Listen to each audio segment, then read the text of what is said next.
and it will slowly grab it from the sides like that, so that you make sure there's no clumps of, in the middle it might be some dry gluten flour and you won't be able to tell until you cut into it.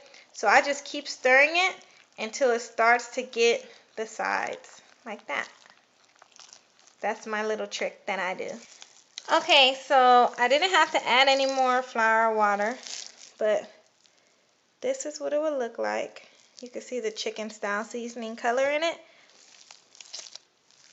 So now the next thing that you want to do, I just mixed it with my hand for 1 minute just to make sure, because in the center might be some dry.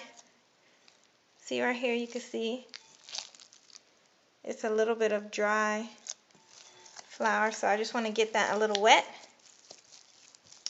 Now, what you want to do is get some kitchen scissors, and you want to cut these into pieces.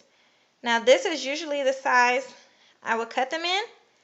They do get a little bigger in the water, so this will make a lot, just to let you know. But you just want to cut them in pieces, and then drop them into the pan with the peanut butter and the water. Okay? Okay, so I put them in the pan, and I just tour them. As you can see, this is what they look like. I just tour it with my hand. And you do want to keep it in the pan for about 30 minutes. Let it cook for 30 to 40 minutes. Now, this is a lot, as you can see. Now, do keep an eye on it, because the peanut butter will cause sometime, if it's too high, the heat, to boil over. So it will boil out the pan. So I do that like all the time. I'll forget about it. But yeah, so you just want to, you don't have to stir it or anything like that, but just let it cook for about 35 minutes, and then I'll show you guys the very last step.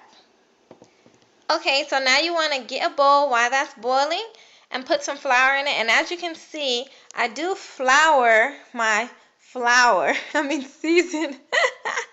I do season my flour. I just put some pepper, salt, and a little more cayenne pepper to give it a little more spicy nugget taste. And yeah, so optional if you want to season your flour.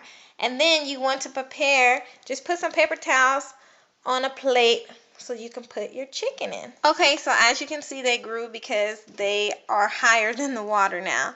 So what you're going to do is, what I do is I just drain it a little in a spoon, and then I put it in a spaghetti drainer.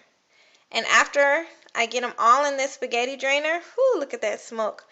Then you want to dip it in the flour, coat them in the flour, and then you will put them in the oil and fry them.